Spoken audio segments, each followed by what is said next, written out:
Bismillahirrahmanirrahim. Assalamualaikum warahmatullahi wabarakatuh.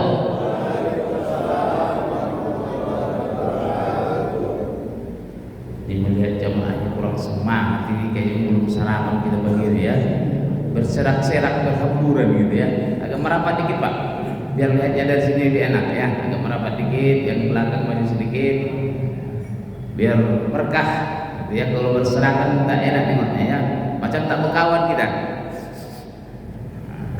supaya terlihat penuh. Para malaikat juga turun untuk ikut mengikuti pengajian kita ini. Innal hamdalillah wassalatu wassalamu ala Rasulillah la haula wala quwata illa billah. Allahumma shalli ala sayyidina Muhammad wa ala alihi wa ashabihi ajma'in. Amma ba'd. Faqala Allah ta'ala fi kitabihil karim wa huwa asdaqul qailin. A'udzu billahi minasyaitonir rajim. Bismillahirrahmanirrahim. Laqad kana lakum fi rasulillahi uswatun hasanah liman kana yarjullaha wal yawmal akhir wa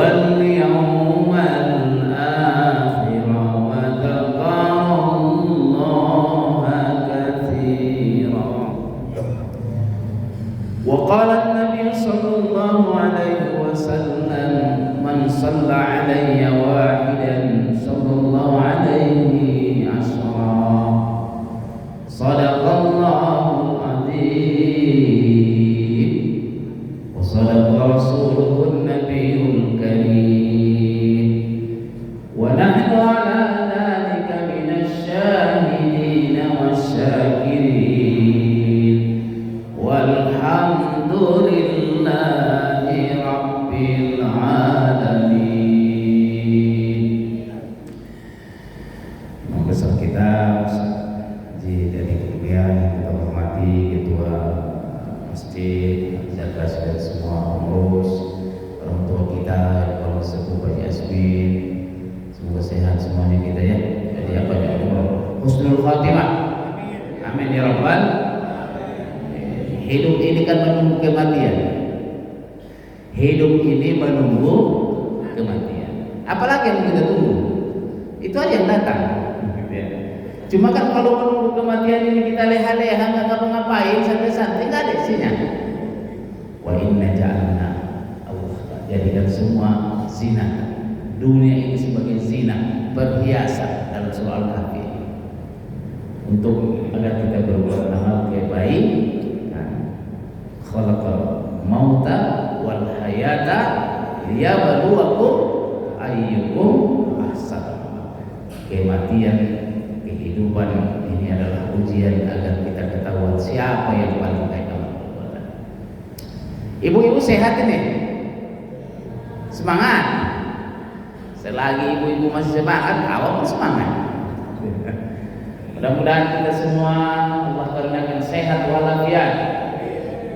Begitu juga kedua orang tua kita, guru-guru kita, orang-orang berjasa dalam kehidupan kita, panjang umur, lapang rezeki, dimudahkan segala urusan. Yang sudah mendahului kita kembali ke hariban ilahi Rabbi, dilapangkan kuburnya, dijadikan kuburnya laksana taman-taman surga, dan kita nanti menyusul mereka dalam keadaan yang terbaik. Husnul ala hadihi al-Fatihah. A'udzu billahi minasy syaithanir rajim. Bismillahirrahmanirrahim. Alhamdulillahi rabbil alamin.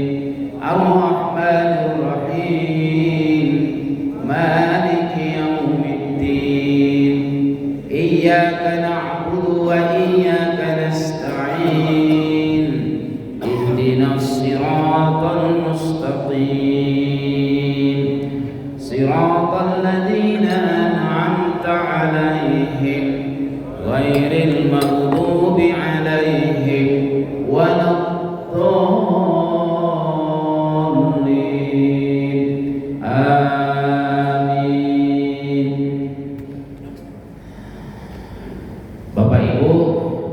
masih berada di bulan Rabiul Awal.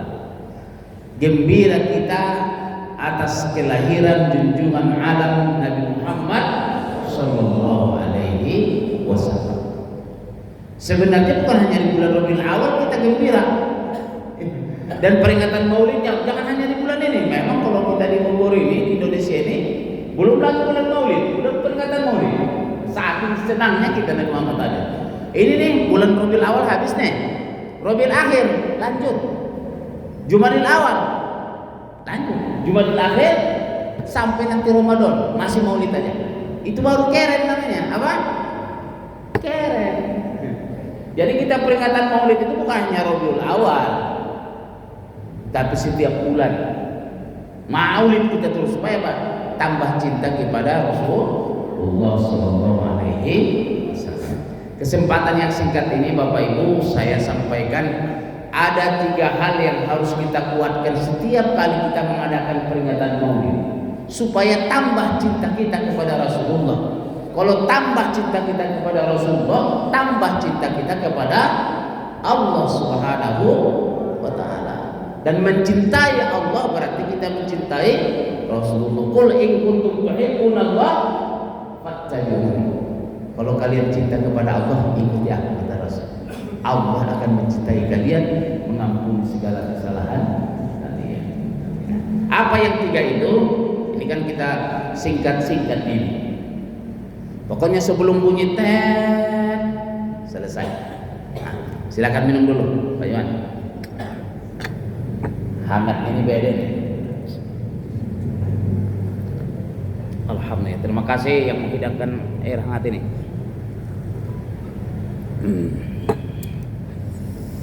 Kalau nasi uduk udah siap, kasih tahu Pak Iwan ya. Langsung kita tutup. Ya.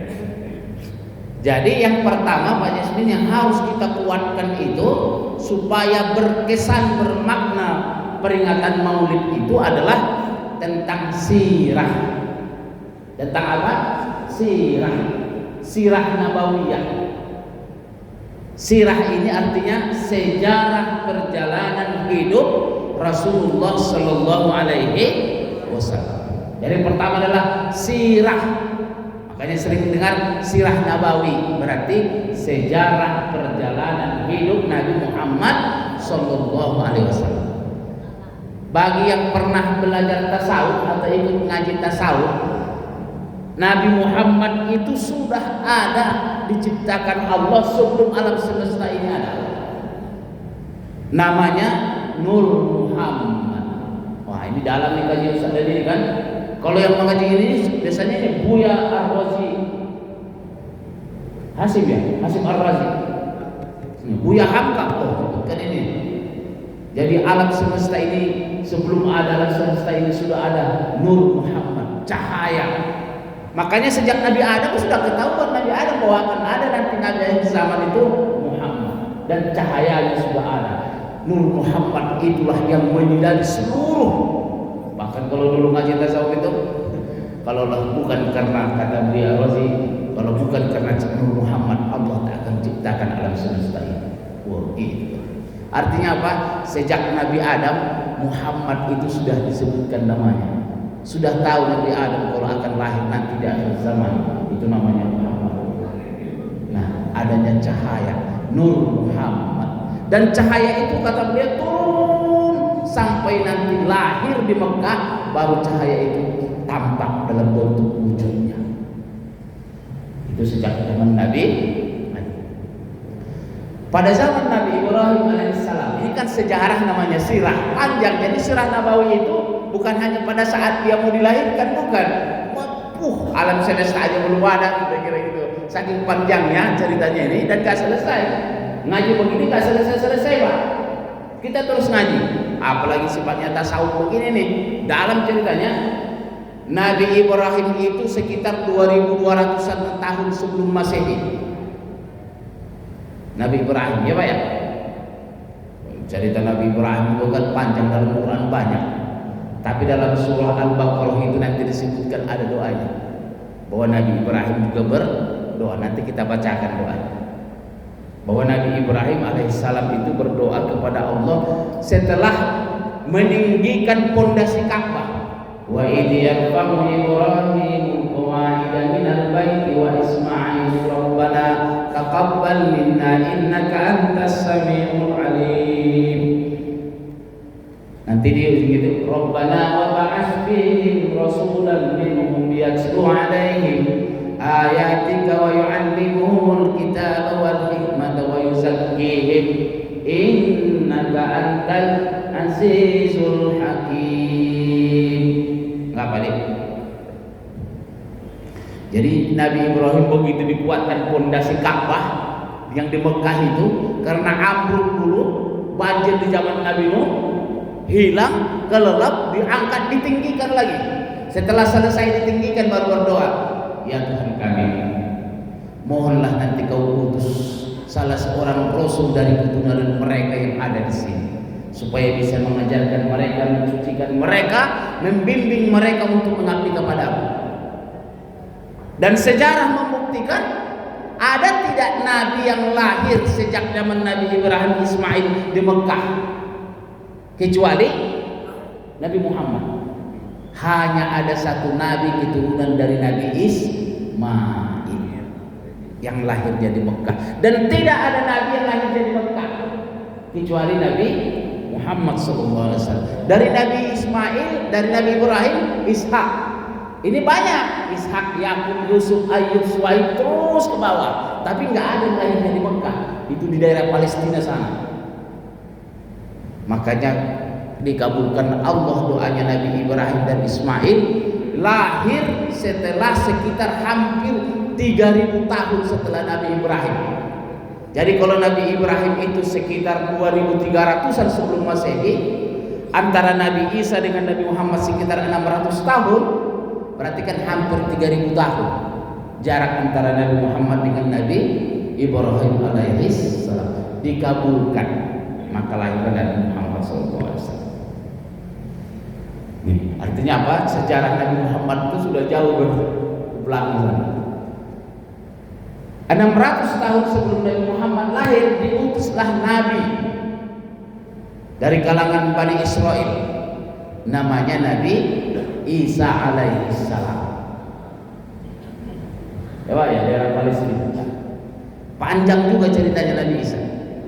Tapi ternyata, Bapak sekalian, umatnya Nabi Isa yang Bani Israel kagum sekali kepada Nabi Isa dan melihat kesempurnaan, kewibawaan, kebagusan akhlaknya Nabi Isa. Orang-orang Bani Israel menganggap bahwa Nabi Isa lah Nabi yang terakhir. Dan inilah yang mereka harapkan, bahwa Nabi yang terakhir itu adalah keturunan Israel dari Nabi Yakub. Makanya Nabi Yakub terus ujungnya itu Nabi Isa. Dan mereka tidak mau itu kalau ada Nabi nanti bukan turunan Nabi Isa, apalagi kalau dari Nabi Ismail. Makanya mereka bilang Nabi terakhir itu adalah Nabi Isa alaihissalam. Makanya dalam surah As-Saff, ya Ustaz ya, dalam surah As-Saff, Nabi Isa bergembira mengabarkan bahwa dia bilang apa? Bukan aku Nabi yang terakhir, akan ada Nabi yang terakhir setelah aku, namanya Muhammad. Wa idh qala Isa bin Maryam ya bani Israil inni rasulullah ilaikum musaddiqan lima baina yadayya minat tawrati wa mubasysyiran bi rasuli ya'ti min ba'di ismuhu Ahmad. Tuh dijelaskan dia, bukan aku Nabi terakhir. Tapi kan namanya memberikan kabar gembira, nggak mungkin Nabi Isa sambil menangis kan, pasti senyum. Akan lahir nanti Nabi setelah aku, namanya Ahmad.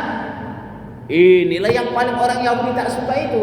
Kenapa? Bahwa keturunan Yahudi sudah dimuliakan dan Nabi terakhir dari Yahudi, Bani Israel. Tapi kata Nabi Isa, itu nanti ada namanya Ahmad. Tanda-tanda kenabiannya jelas, dan itu lahirnya bukan dari keturunan Bani Israel, tapi dari Nabi Ismail. Jadi 600 tahun kurang lebih, 571 Rasulullah lahir. Nah, itulah Nabi Isa juga menyambutnya dengan gembira. Jadi belum lahir Nabi Muhammad, Nabi Isa sudah senang. Ya Pak ya? Kita tak senang. Ustaz tadi dia selalu bilang, Ustaz selalu bilang di ngajian ini. Bahkan Abu Lahab, hanya Abu Lahab. Kan ada Abu Lahab, Abu Bosok, Abu Jahal itu ya. Nama ada dia punya budak namanya Suwaibah yang selalu disuruh mendampingi Aminah. Istrinya Abdullah ayahnya Rasul. Begitu lahir dia berlari-lari mengejar Abu Lahab, mengatakan sudah lahir anak keponakanmu laki-laki. Oh, saking senangnya Abu Lahab itu dimerdekakan budaknya. Nanti disebutkan dalam penjelasan itu, nanti suatu hari Nabi Abu Lahab penentang besar dari Nabi Muhammad SAW, dan begitu dia mati ketemu sama Abbas, pamannya Rasulullah. Mana keadaan kau Abbas? Abu Lahab. Aku disiksa, tapi setiap hari Senin siksa aku diringankan karena aku gembira atas kelahiran Muhammad SAW. Jadi Abu Lahab aja gembira ya Bu ya, apalagi kita. Ini sekarang ada pula orang bilang peringatan Maulid Nabi bid'ah dalalah benar. Abu Lahab aja senang ya Pak ya. Ini kan nggak ada keturunan Abu Lahab kita ini kan. Kita memperingat Maulid Nabi aja bilang bid'ah dalalah benar, masuk neraka. Abu Lahab aja senang. Jadi mulai dari Nabi Adam tadi sampai ke sini ya. Makanya Bapak Ibu sekalian, cerita tentang sejarah hidup Nabi Muhammad ini banyak ditulis bukunya. Salah satu buku yang paling terkenal itu ditulis oleh ulama dari Mesir, namanya Dr. Muhammad Hussein Haikal. Judul bukunya Hayatul Muhammad. Sudah diterjemahkan, Sejarah Hidup Muhammad. Lengkap. Ya cuma segini, nggak tebal-tebal banget segini. Tapi biasanya kalau melihat segini kita langsung ngantuk kan? Suruh baca, ya Pak Wes, baca nih. Aku saat kalau melihat buku segini langsung ngantuk aku. Sama kayak gini tuh. Tapi melihat HP 2 jam nggak ngantuk-ngantuk kita. Sampai merah mata tuh baca-baca, nggak jelas sumbernya. Tapi kalau buku baca ini, bisa kita baca kan. Kalau di kampung kami, Pak Haji kasih Sumatera Utara sana itu, ya Bang Wes, ada namanya kitab Al-Barzanji. Syekh Abu Ja'far Al-Barjanji.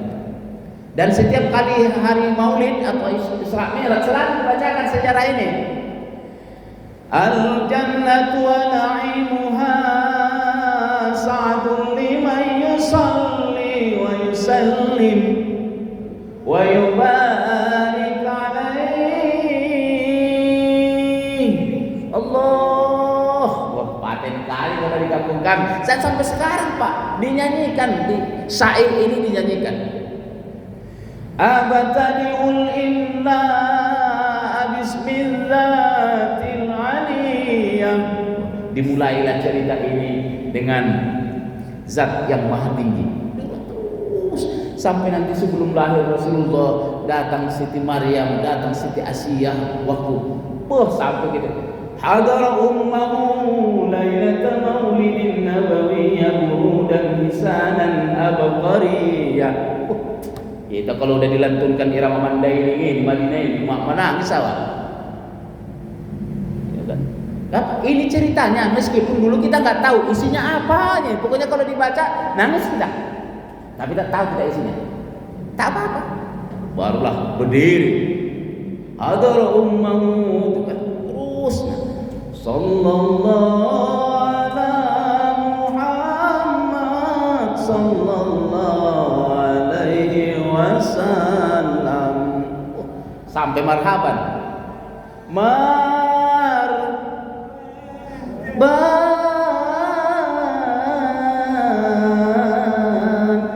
jaddal Husaini.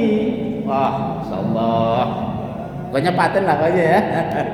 Gitu. Kita sampai sekarang orang-orang Madinah, Labuhan Batu Selatan, kalau kita peringatan Maulid di Jabodetabek ini selalu baca Al-Barzanji. Nggak pernah tinggal gitu ya.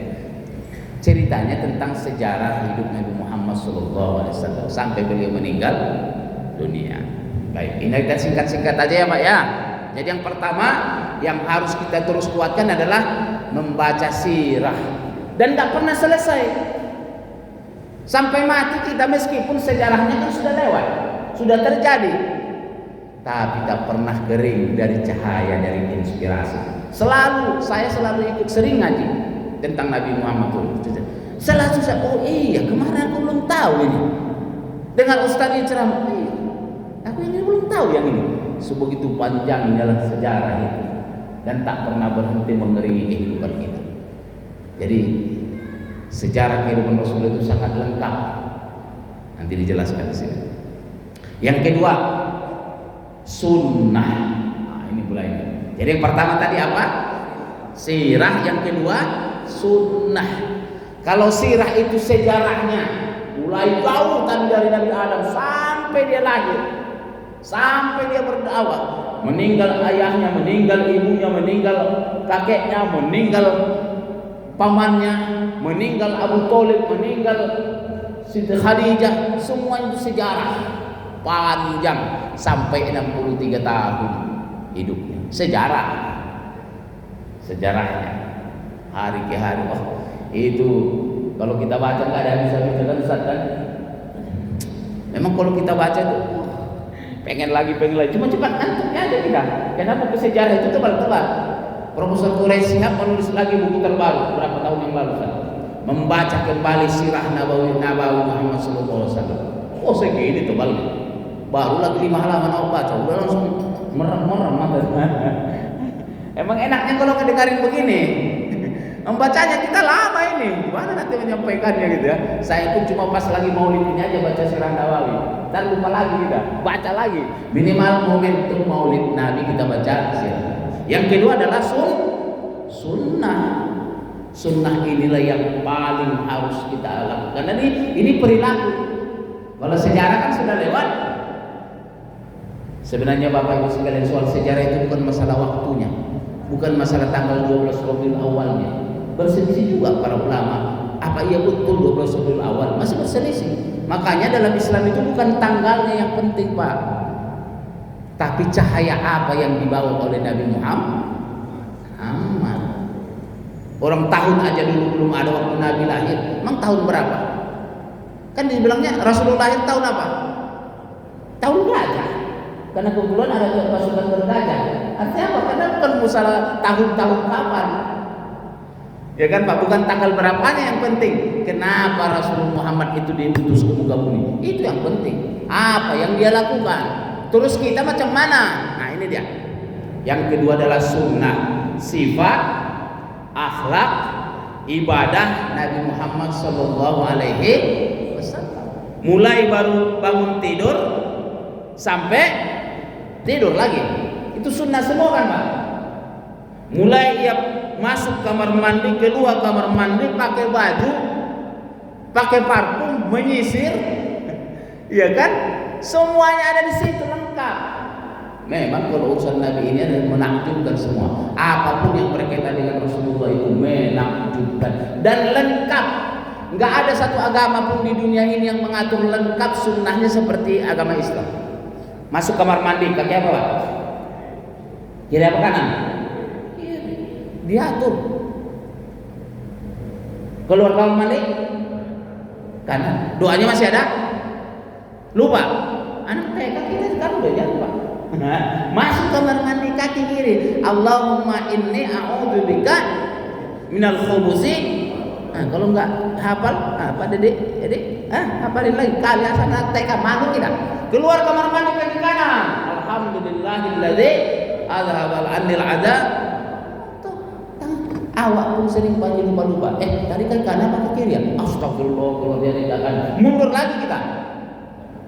Ini soal kebiasaan, namanya sunnah itu kan soal kebiasaan. Kita masuk kamar mandi nggak pikirin kita kaki kanan apa kiri, penting masuk aja, udah kebelet nih.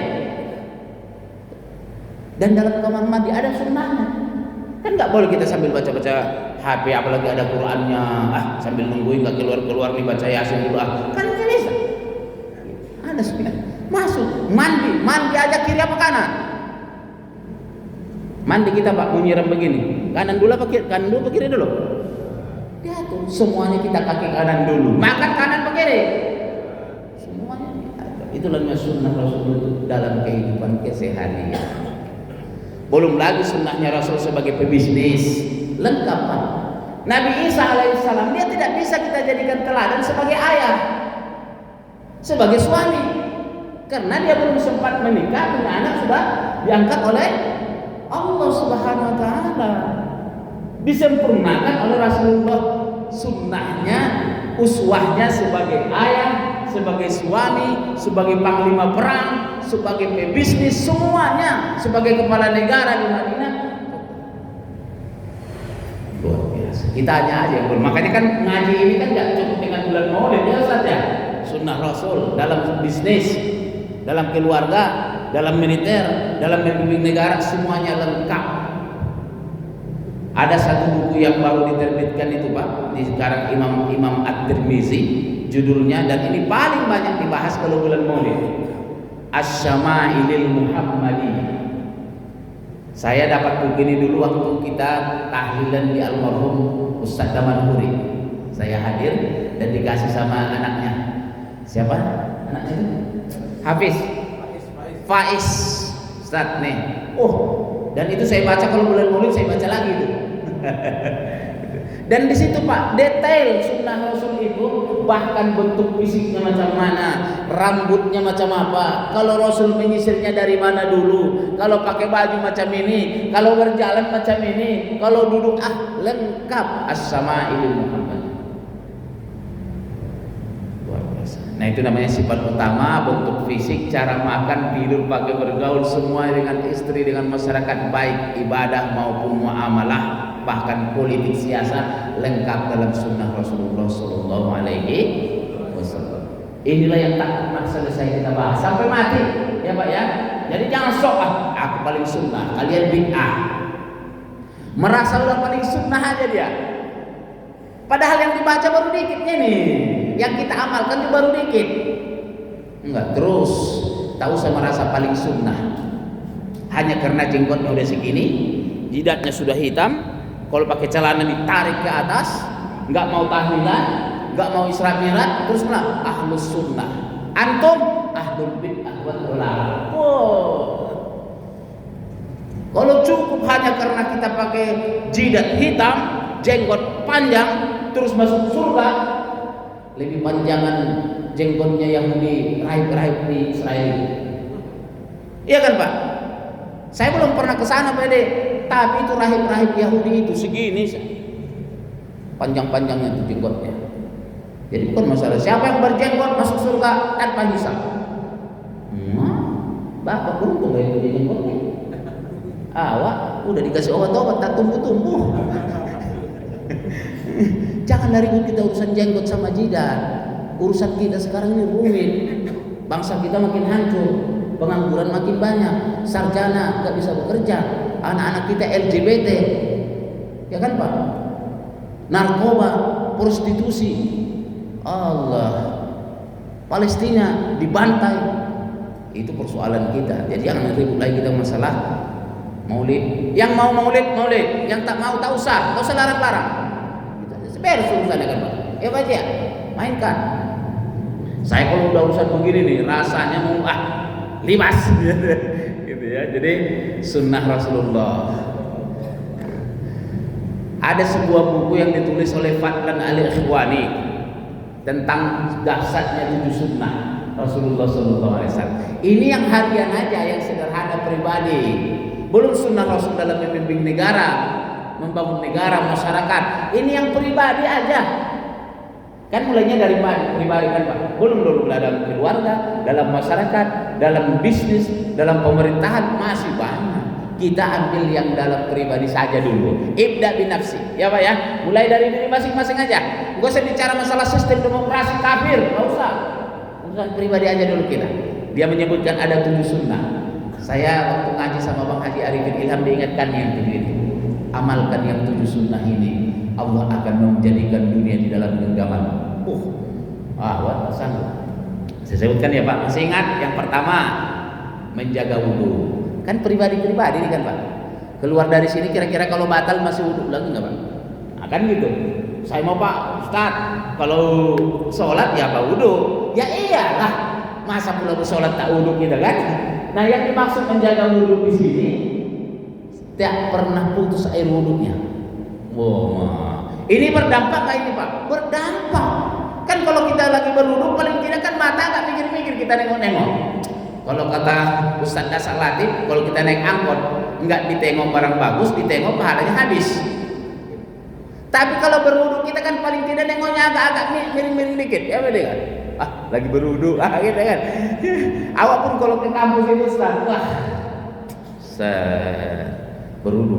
Kenapa? Kita mau ngajar, harus kata Pak Kiai Didin berwudhu kalau ngajar. Siapa Kiai? Mahasiswi, mau salaman pegangannya. Sorry ya, lagi berwudhu. Padahal pengen kita megangnya. Sorry. Kalau berwudhu ada penjaganya, ya Bu ya.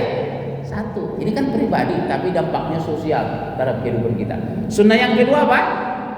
Tahajud. Kalau wudhu Ustaz bisa lagi jaga.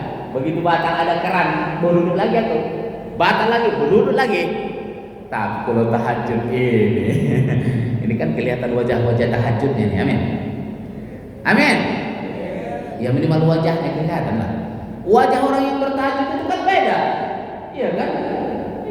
Wa minal laili fatahajjat bihi nafilatan lak. Tadi Ustaz itu kan, tuh maqamam mahmuda. Cuma kalau Rasulullah wajib dia tahajud Pak. Kalau kita sunnah. Makanya Rasulullah diwajibkan sunnahnya. Sholat malam itu wajib ya. Kalau kita sunnah. Kalau sunnah kan boleh lah, nggak usah dulu. Malam ini bawaannya gitu. Saya ingat sama Bang Ari Ustaz. Tanjung, ya Ustaz.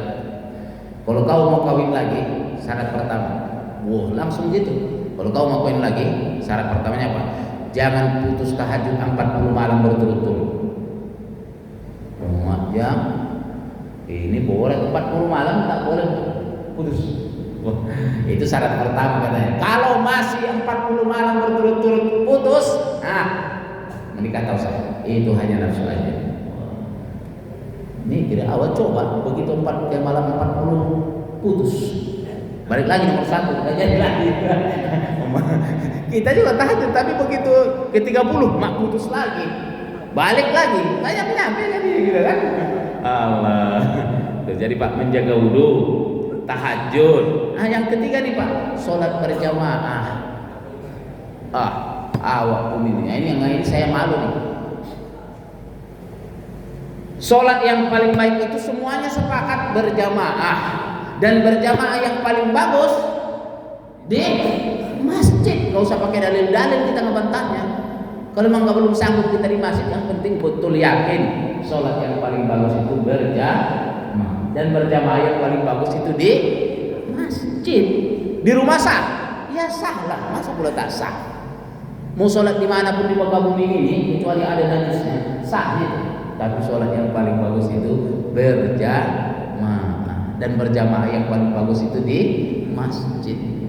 Saya belum mampu, saya utang, tapi selagi bisa ikut jamaah gitu. Di mana aja jamaah, usah di masjid sholat. Di mana aja kita ketemu sholat, cari. Sehingga kita di pom bensin, kayaknya kawan itu belum sholat kali, tunggu dia berjamaah aja. Pesan saya Pak, karena saya juga tidak ahli jamaah, tapi saya bilang kalau tak bisa 5 kali kita waktunya ke masjid, minimal 4 kali lah. 4 waktu tak sempat kita, minimal 3 kali, maghrib, isya, subuh. Kalau 3 waktu pun tak sempat, minimal 2, setidaknya 2 kali Pak sehari kita ke masjid. Mana ini? Maghrib, isya, atau maghrib, subuh. Kalau 2 waktu pun tak sempat juga, minimal 1 lah, supaya muka kita ditengok sama imam tuh. Masih hidupnya Pak ini, masih marah ada ya. Kalau sakit tak datang, kita tengok berapa, mungkin sakit dia kali. Ketahuan kita, makanya kan imam tuh istawu subuh wakum, maksud sambil nengok. Mana yang tak hadir nih, tapi siapa yang mati nanti. Tapi kalau sekali aja pun tak ke masjid kita mati, kita tak tahu orang. Tak datang-datang, udah setruk. Begitu pengumuman, innalillahi wa inna ilaihi raji'un, telah berpulang ke rahmatullah. Siapa yang mati tuh? Biarin aja lah. Hidup punya tak ada di sini. Jadi kalau sholat, nggak mau datang aja. Sekarang kita paksa di depan imam, nggak mau di belakang imam, depan imam kita bikin sholat. Itulah Allah ya karim ya. Menjaga wudhu, tahajud, salat jamaah. Yang keempat, baca Quran, tadabbur Quran. Bukan hanya membacanya kan Pak, pelan-pelan baca tajwidnya, terus nanti baca tafsirnya, ngaji gitu, itu nanti. Yang kelima, sholat duha. Ini pribadi nih, dari wajahnya sih nggak putus sih sholat duha ini. Amin. Sholat duha, sempatkan. Asalkan jangan saya mau Ustaz buru-buru saya. Jadi gimana sholat duhanya pada subuh aja? Nah, gitu. Gak usah juga begitu kali. Ada waktunya. Puasa Senin Kemis, wah, sedekah. Dari 7 ini kira-kira Pak mana yang sudah menjadi malaikat dalam diri kita? Jujur aja lah, Ibu. Dari 7 ini kira-kira yang malaikat nggak pernah tinggal sekalipun setiap hari. Nggak usah jawab, nanti aja di rumah. Wah, ini Pak. Kalau sedekah, saya bukan orang kaya Pak, lewat. Saya Pak kalau Senin Kemis mah kerja banting tulang, lewat. Ya kan Pak? Tahajud, ya Allah, begitu tidur aku gak bisa bangun-bangun Pak, alarm juga mati, lewat. Tapi kan minimal ada satu lah Pak dari 7 ini. Kira-kira yang satu lah Pak, yang kemarin saya ceramah di Ciawi Suwanda Bogor, saya tanya mahasiswa, kira-kira dari 7 ini manalah sunnah Rasul yang kau jadikan perilaku keseharian? Dan yang paling ringan mana? Menjaga wudhu. Mantap. Berarti kakak pernah putus wudhunya sekali-kali ya Ustaz, kayak gitu kan. Awak pun sering batal wudhunya. Tidak Bu ya. Baik, yang terakhir, pas waktunya nih, 36 menit. Kita aturnya 45 menit. Jadi yang pertama tadi apa? Sirah. Yang kedua, sunnah. Ini Bu terus kita belajar Bu ya, sunnah Rasul tanpa kita merasa paling sunnah, nggak usah. Jadi kalau nanti tahajudnya nggak pernah putus-putus. Kalau kita ingat kalian ini jangan-jangan penghuni neraka, wajahnya itu jauh dari salat tahajud. Macam aku dong. Wah, nggak usah gitu-gitu kali. Itu tak ujub namanya aja ya. Walaupun sedekahnya tiap hari, kalau kalian payah lah kalian masuk surga, nggak pernah sedekah, pelit kali kan, bakhil kalian. Macam aku dong sedekah tiap hari. Nggak usah gitu. Ujub hilang pahalanya nanti. Kalau memang sudah berwudu, kalian memang wajahnya kabut-kabut semua, macam puncak datang kabut. Nggak ada yang kelihatan cahayanya. Tengok mukaku dong bercahaya. Kenapa? Wudu tak pernah putus. Nggak usah gitu. Itu namanya ujub. Yang menghancurkan amal ibadah buat kita itu adalah karena ujub, kagum terhadap diri sendiri, merasa orang lain hina dia yang mulia. Yang terakhir, yang ketiga adalah dakwah. Apa? Dakwah. Jadi yang pertama sirah, sejarah perjalanan hidup Nabi, nggak ada selesai kita. Yang kedua sunnah, kebiasaan, akhlak, segala macam dari perilaku Nabi. Yang ketiga adalah dakwah, gerakan membangun peradaban. Ini yang paling berat kita ini. Sirah sudah hafal kita, baca buku udah 10, ngaji terus. Sunnah insya Allah 7 minimal udah ada. Sekarang kewajiban kita apa? Dakwah.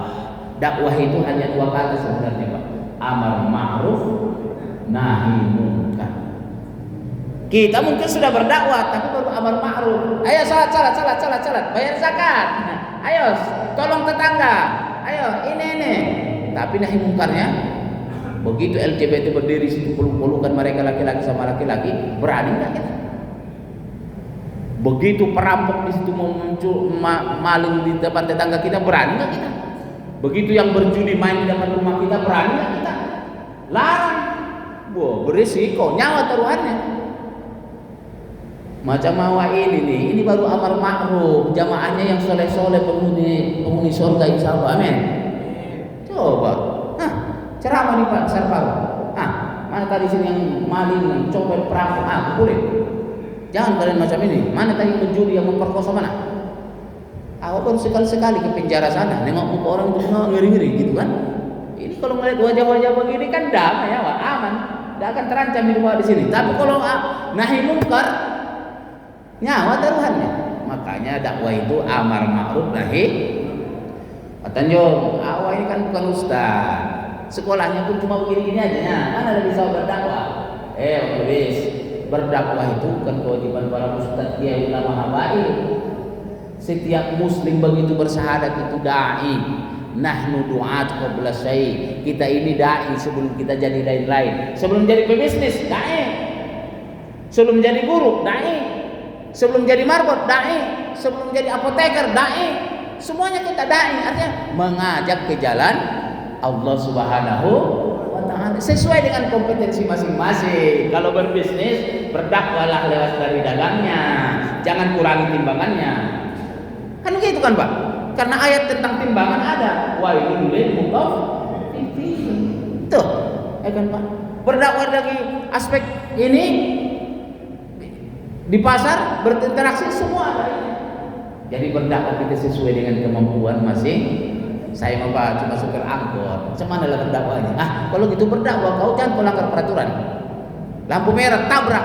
Wah, kata penumpang, ayo Bang, tancap aja, nggak ada orang, merah. Peraturan Allah itu. Sedap. Ternyata dia walaupun dia supir angkot tapi dai. Wah ini kalau nggak ada polisi tancap juga gitu kan.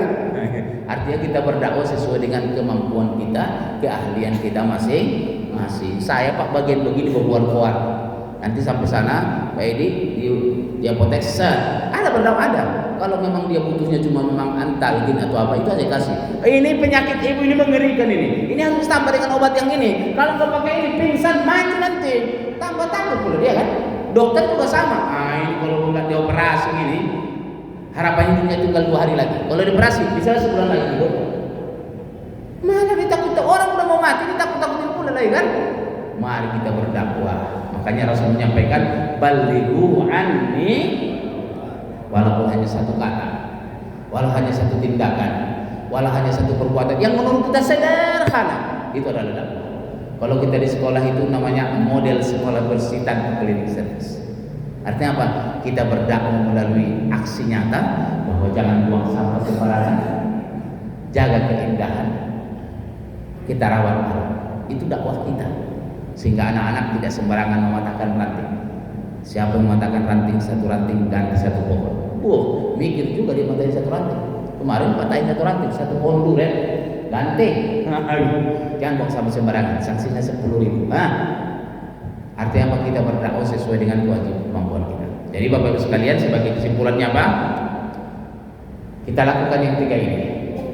Insya Allah itulah membuat kita menjadi seorang Muslim yang mengikuti sunnah Rasulullah SAW. Terakhir kesimpulannya apa tadi? Kalau ini kita lakukan seperti Rasulullah, maka dia berpengaruh dalam kehidupan. Makanya tahun 80-an ada seorang Yahudi menulis buku namanya Michael Hart. 100 tokoh berpengaruh dalam dunia. 100 tokoh yang menulis bukan orang Islam nih. Nasrani bukan salah, keturunan Yahudi. Dia menulis ada 100 tokoh yang paling berpengaruh di dunia. Dan dari 100 tokoh itu nomor satunya siapa? Bukan Nabi Isa dibikinnya Pak, tapi dibuatnya adalah Nabi Muhammad Sallallahu Alaihi Wasallam. Kenapa? Pengaruhnya yang sangat besar. Michael Hart. Mudah-mudahan kita bisa mengikuti sunnah Rasulullah Sallallahu Alaihi Wasallam. Salah satunya paling tidak yang sederhana, kita memperbanyak salawat kepadanya. Rasul bersabda, man shalla alayya wahidah, siapa bersalawat kepada aku sekali, sallallahu alaihi asyra, Allah bersalawat kepadanya 10 kali. Allahumma salli ala sayyidina Muhammadin tibbil qulubi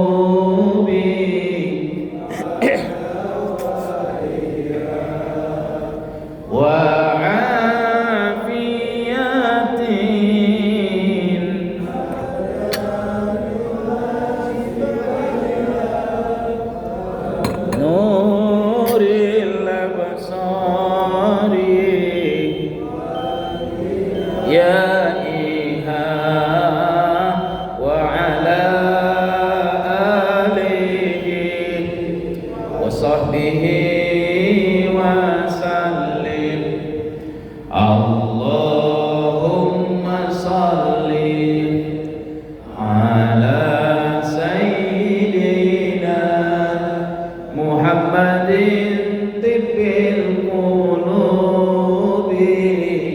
wa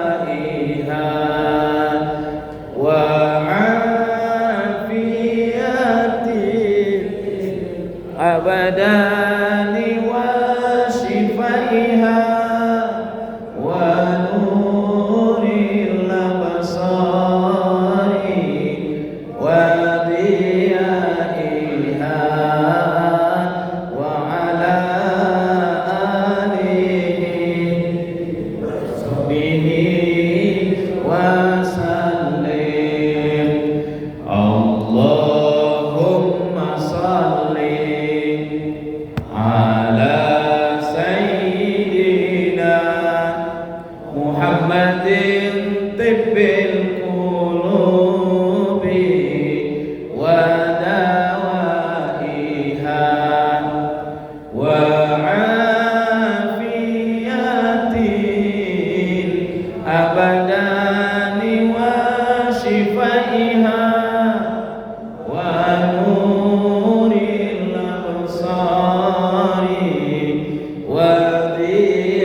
وضيائها وعلى آله وصحبه وسلم اللهم صل وسلم وبارك عليه. Terima kasih. Assalamualaikum wabillahi taufiq wal hidayah. Assalamualaikum.